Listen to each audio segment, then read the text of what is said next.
Muli, magandang araw po. Ipagpapatuloy natin ang ating pag-aaral sa mga utos ng Panginoon Jesucristo, ang mga batas sa kanyang kaharian, at ang ibinigay niya na aralin para sa mga gagawing alagad. Para sa ating teksto sa pagkakataong ito, basahin po natin ang Mateo 11:28 hanggang 30. Mateo 11:28 hanggang 30.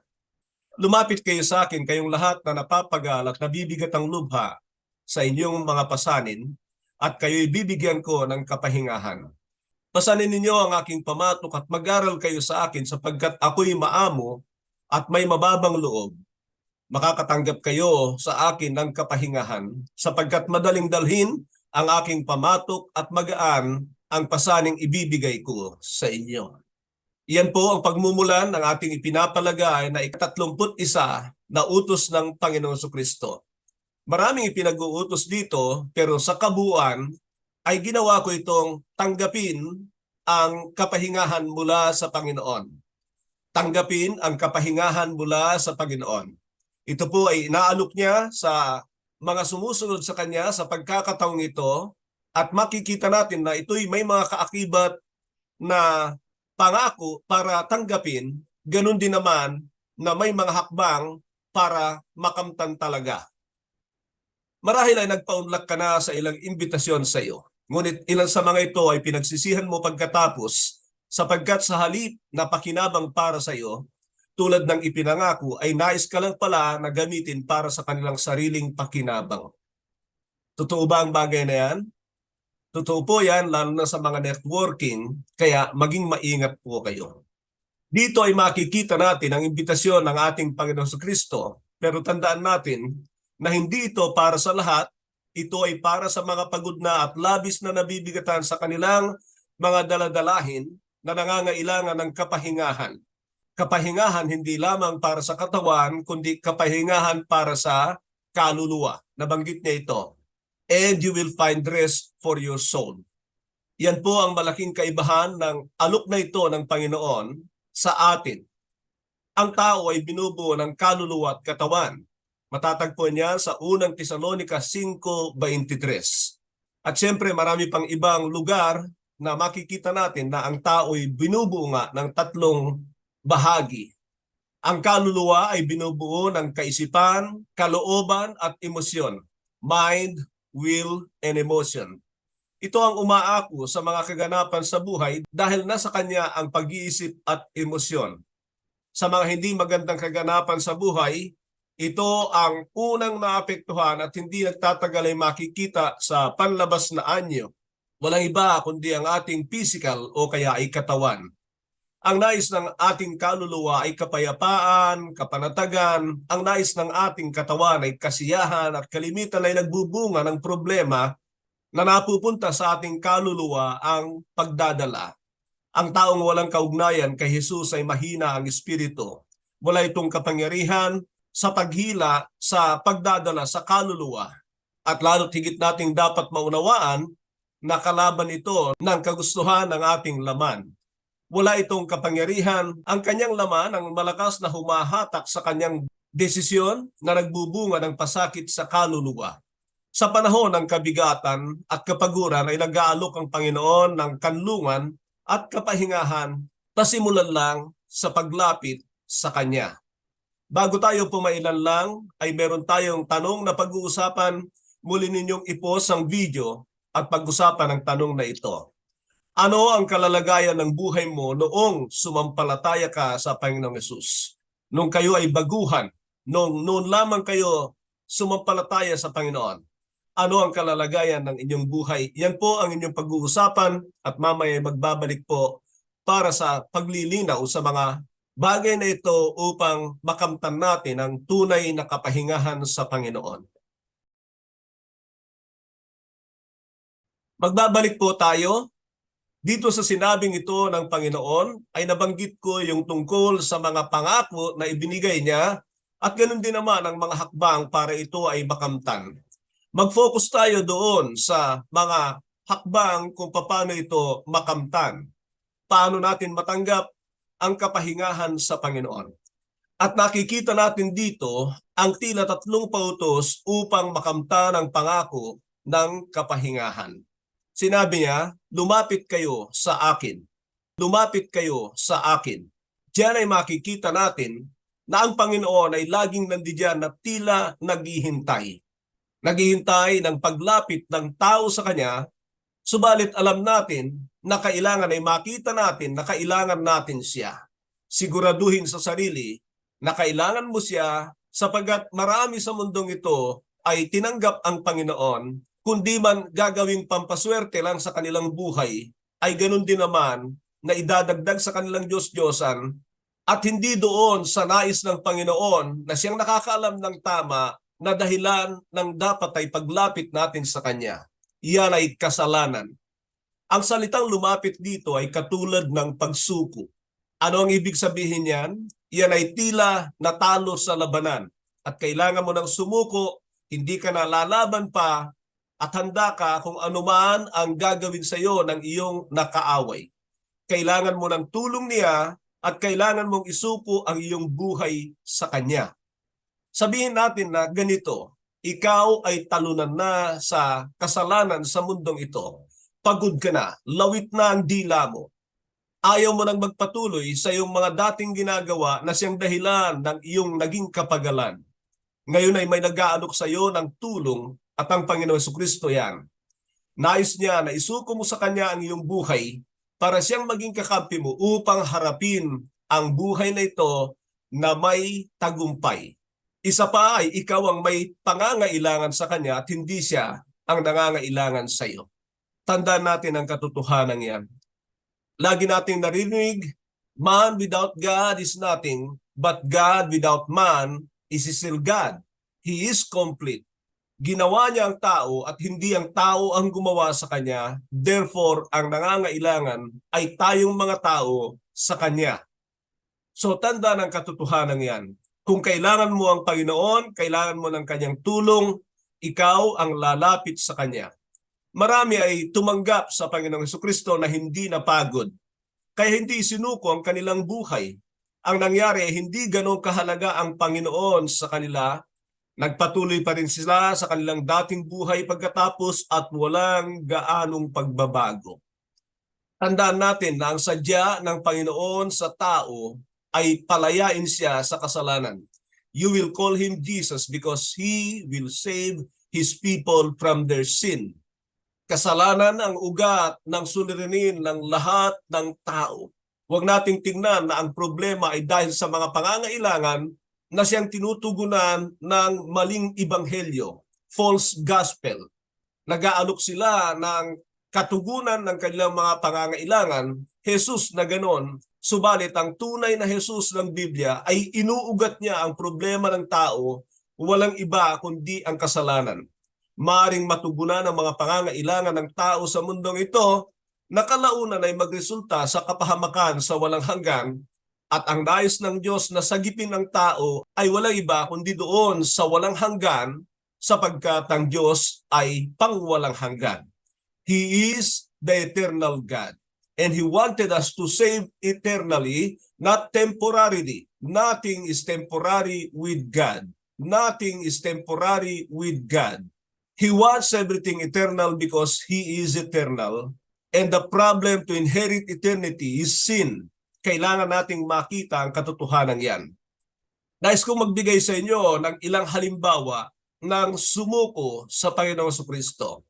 Unang-una marahil ay yung nakabayubay sa krus na kasama ng Panginoon.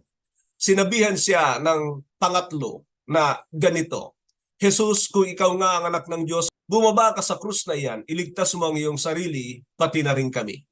So itong taong ito ay hinahamon ng Panginoon na bumaba sa krus kung kaya niyang gawin at iligtas ang kanyang sarili, pati na rin sila.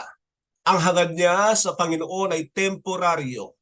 At ano ang naging katugunan ng Panginoon? Hindi siya pinansin. Ganyan minsan ang Diyos. Sa mga bagay na hindi naman talaga natin siya kailangan, hindi tayo papansinin ng Diyos at malamang may ibang nagpapapansin sa iyo. Kilala mo kung sino? Si Satanas.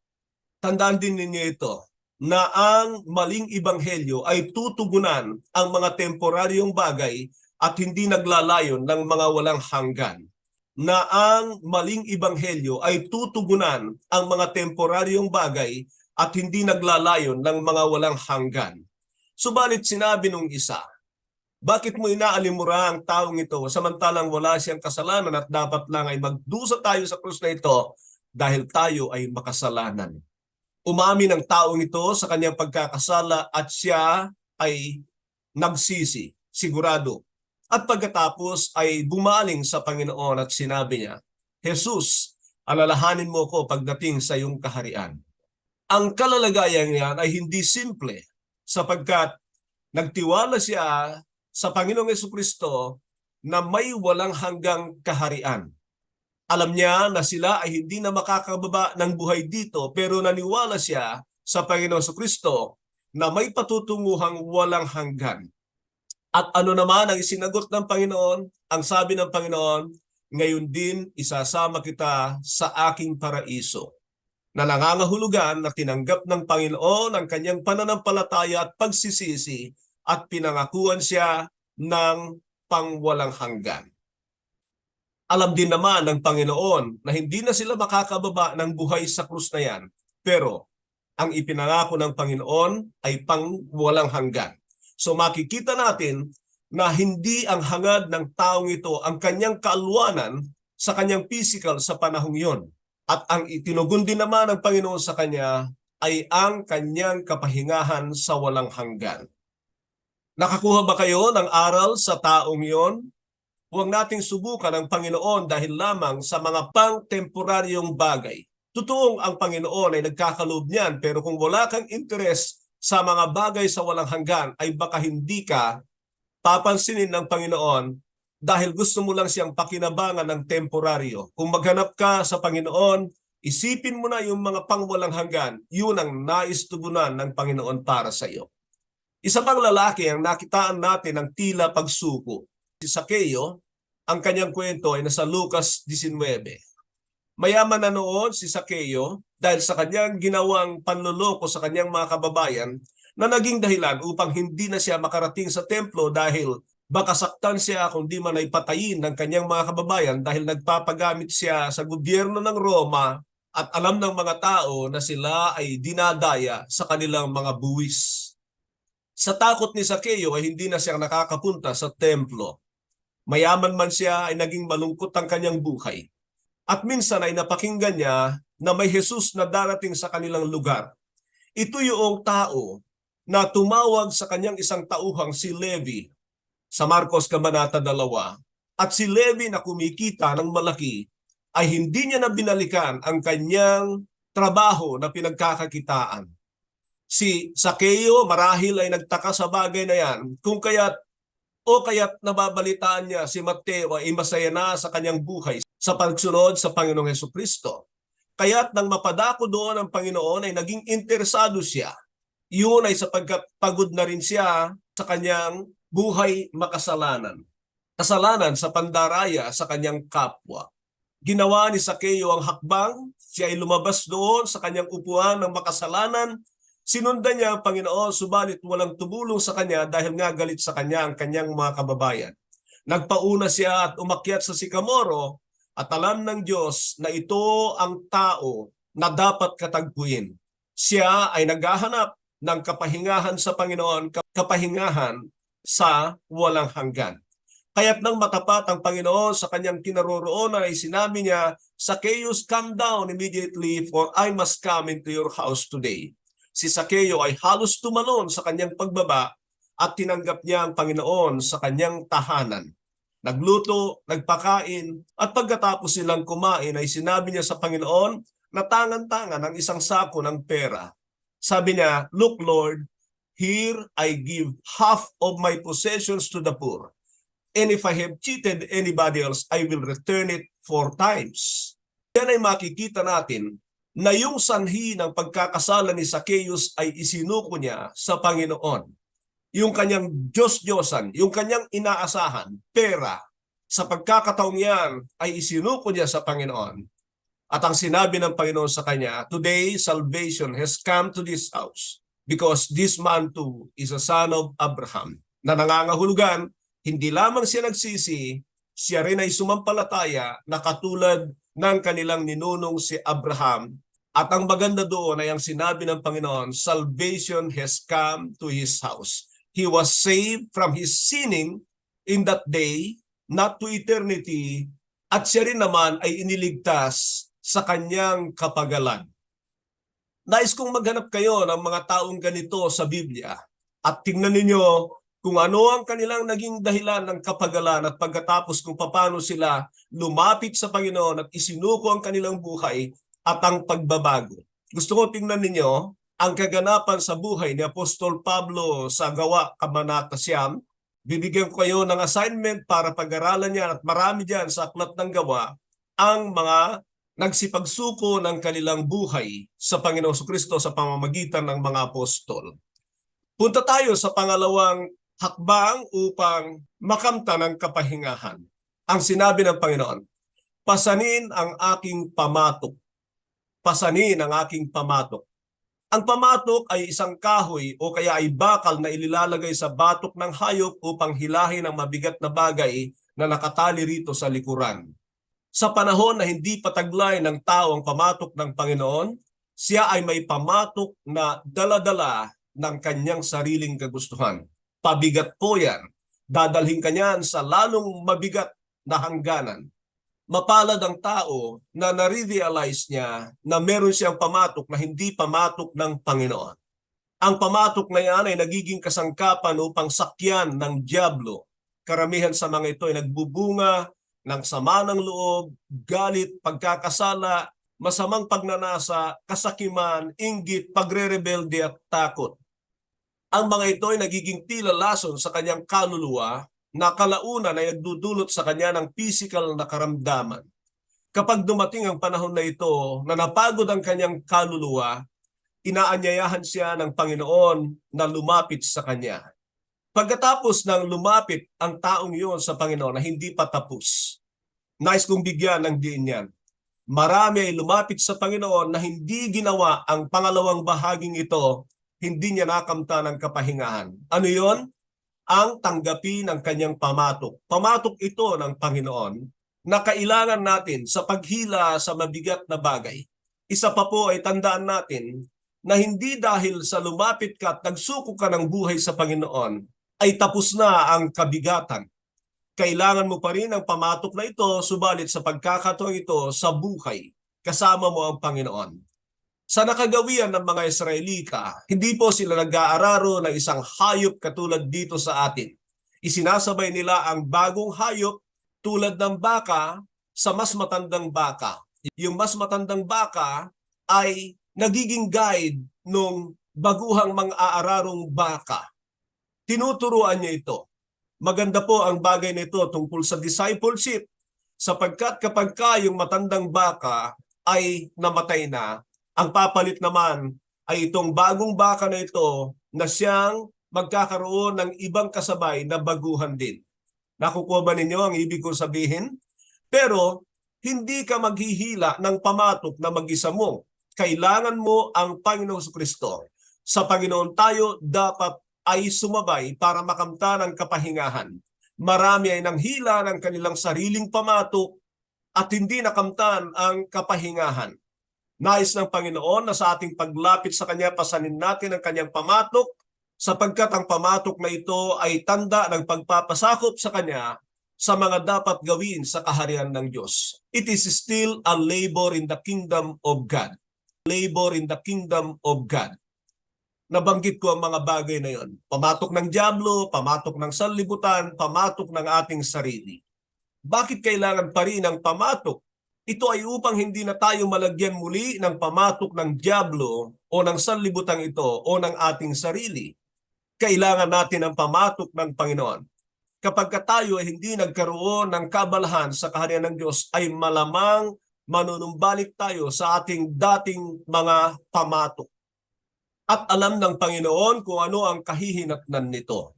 Kapagalan sa mundong ito. Tingnan niyo ang katotohanan ito. Maraming yumaman sa mundong ito na akala nila ito ay nagbibigay sa kanila ng kapayapaan at kapahingahan. Subalit kalaunan ay makikita natin na ang mga taong ito ay naging abala sa temporaryong bagay na nagbigay din sa kanila ng temporaryong kaalwanan. Subalit higit sa lahat ay inagaw nito ang lugar ng Panginoon sa kanilang puso na siguradong magdadala sa kanila sa walang hanggang kapagalan sa lawa ng naglalagablab na asupre. Nais ko kayong babalaan sa babala ng Panginoon na sa mga huling araw na ito, ang isa sa mga gagawin ng dyablo ay bigyan ng kaabalahan ng tao sa mundong ito para sa pagkamit sa mga material na bagay na siyang maglalayo sa kanila sa paghahanap sa Diyos. Alam ng dyablo ang bagay na ito na kinakasangkapan niya ang kagustuhan ng ating laman sa pamamagitan din naman ng sanlibutang ito na inaalok sa atin upang tayo ay tuluyang lumayo sa Diyos. Ang dalangin ko ay naway mapagod tayo nang sa gayon ay maghanap tayo ng kapahingahan mula sa Panginoon at ang Panginoon ay nandiyan upang tanggapin tayo at bigyan ng pamatok para sa ating proteksyon. Kung kayo naman ay matatagal ng Kristiyano, nais kong magbigay sa inyo ng katanungan. Anong naisin ng Diyos ang pinagkakabalahan mo sa mundo sa ngayon?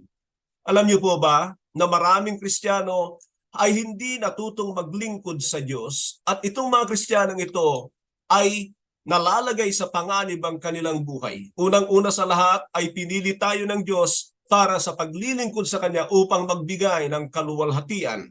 Ginawa niya tayong saserdote nang sa gayon ay maglingkod tayo sa Kanya. Pinagkalooban tayo ng mga kaloob ng banal na Espiritu para tayo makapaglingkod sa pamamaraan na gusto niya.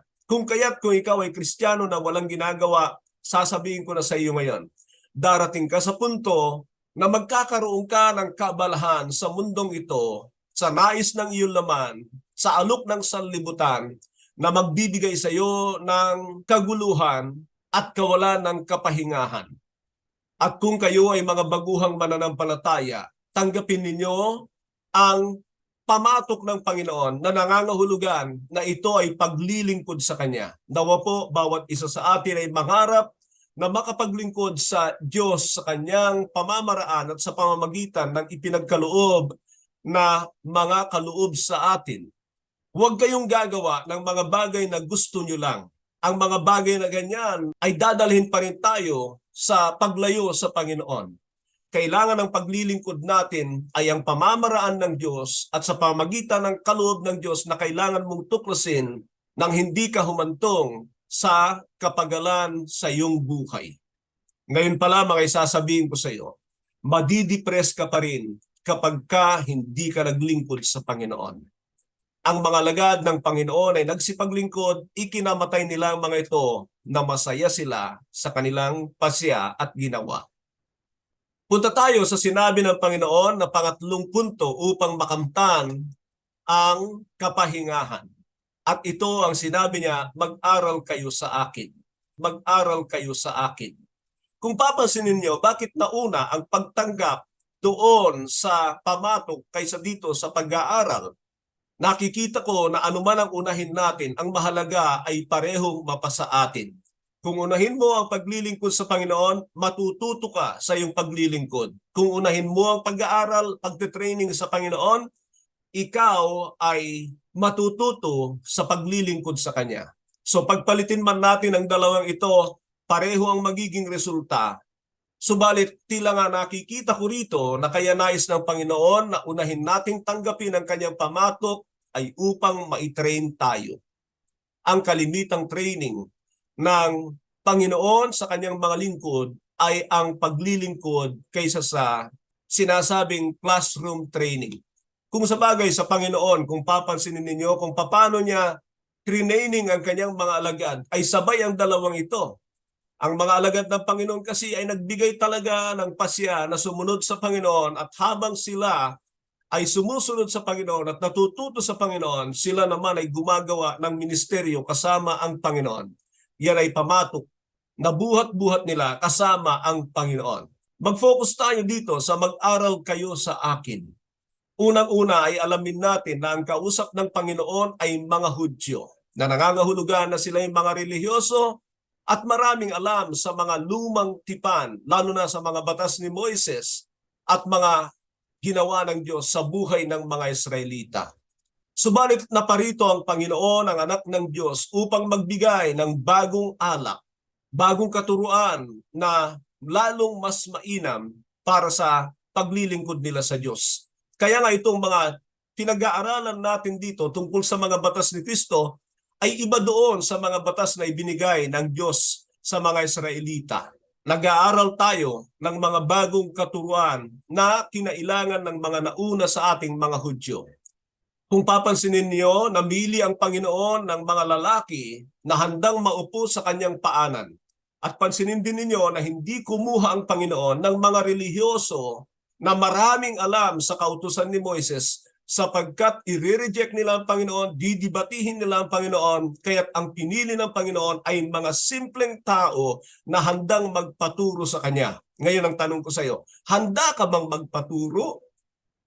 O meron kang sariling kaisipan na hindi ka tumatanggap ng mga bagong aral? Maraming ganyan na kalimitan ay matatagpuan sa mga taong relihiyoso. Ang pag-aaral para sa mga mananampalataya ay nakaligtaan ng marami pagkatapos tanggapin si Jesus ay hindi na nagbigay ng panahon para mag-aral tungkol sa mga batas ni Kristo at tungkol din naman sa Kanya. Tignan ninyo ang katotohanan. Nabanggit ko sa nakaraan na maraming himalang ginawa ang Panginoon. May mga taga-ibang bansa na nakaranas ng kanyang mga himala. Subalit ang mga taong yon ay hindi gaanong nagbibigay ng panahon para maupo sa paanan ng Panginoon. Ang Panginoon ay pumili ng kanyang 12 na handang maupo at matuto sa Kanya, nangangahulugan na sila'y magsisipag-aral sa Kanya at sila nga ay tinuruan at sila rin ang pinag-iwanan ng gawain ng Panginoon. Tingnan niyo ang katotohanan ito. Bakit maraming kaisipang makamundo sa mga tinatawag na Kristiyanong simbahan? Yan ay dala-dala ng mga taong galing sa mundo, dinala nila ang kaisipan ng sanlibutan sa iglesia, samantalang nais ng Panginoon na pag-aralan muna natin ang mga bagay tungkol sa Kanya at sa Kanyang bagong pamamaraan at huwag nating i-apply ang mga kaisipan ng mundong ito. May mga iglesia na nakakita lang ng mga matatalino sa mundong ito, sila nilang inilalagay sa posisyon sa kanilang iglesia na hindi nila naranasan ang magtuon sa pag-aaral sa mga salita ng Diyos. Ang higit na matindi ay kapag hindi yan nagtataglay ng Espiritu ng Diyos. Kung titingnan ninyo ang mga alagad, katulad halimbawa ni Pedro at ni Juan, sila ay kulang sa edukasyon sa mundong ito.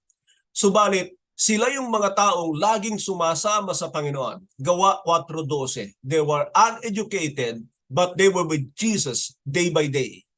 At sila ang mga taong pinag-iwanan ng Panginoon sa kanyang gawain.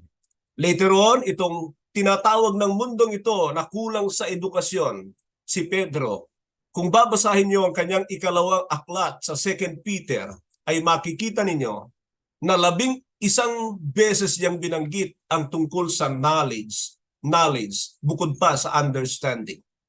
Minsan ay naitanong ko ang katotohanan ito. Alam ko na si Pedro ang leader ng iglesia doon sa Jerusalem. Bakit kaya wala siyang sinulat na ebanghelyo samantalang siyang matinding tagasunod ng Panginoon nung siya'y buhay?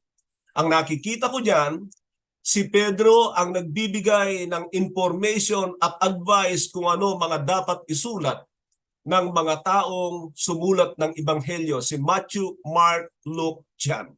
Kay Lucas ay hindi alagad at malamang si Lucas ay naupo sa kanyang harapan ni Pedro, para alamin at ipakorek sa kanya ang kanyang mga ginagawang sulat para ibigay kay Teofilo. Nakukuha ba ninyo ang aking ibig sabihin? Ang punto ko diyan, si Pedro ay taong palaaral sa nais ng Diyos. Banggitin ko sa inyo ang mga ilan sa sinabi niya sa 2 Peter. 2 Peter 1 verse 2. Grace and peace be yours in abundance through the knowledge of God and of the Lord Jesus Christ. Ano sinasabi niya rito? Grace and peace be yours in abundance. Abundance through the knowledge of God and of the Lord Jesus Christ. Pangalawa, sa 2 Peter chapter 1 verse 3.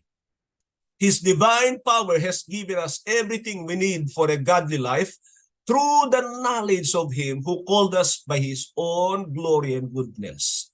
His divine power has given us everything we need for a godly life through the knowledge of Him. Pangatlo, sa 2 Peter 1:5.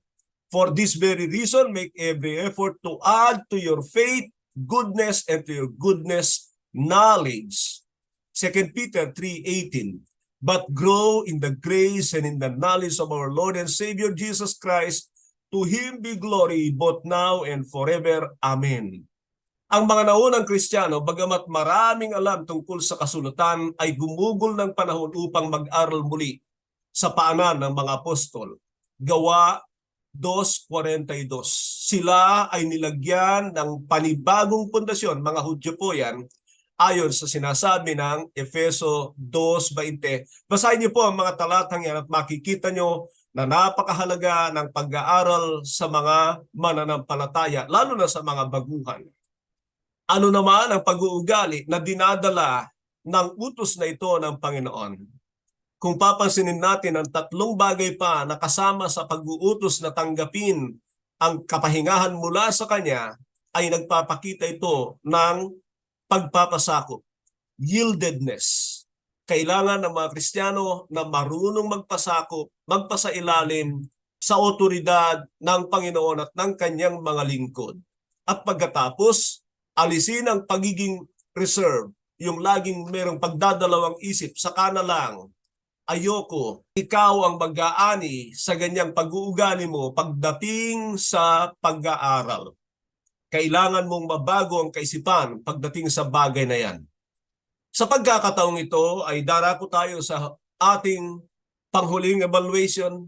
Hinihiling ko na iyuko ninyo ang inyong mga ulo habang binibigkas ko ang mga katanungan ito para sa inyong evaluation. Nalalaman mo ba na hindi mo lubos na makakamtan ng kapahingahan ng kaluluwa kapag hindi mo ginawa ang tatlong hakbang na ito? Lumapit sa Panginoon, isuko mo ang iyong buhay, pasanin ang kanyang pamatok, maglingkod sa paraang gusto niya, at patuloy na mag-aral tungkol sa Kanya. Ikaw at ang Diyos lang ang nakakaalam kung ano ang saloobin mo. Tunay ba na may kapayapaan ka sa puso mo?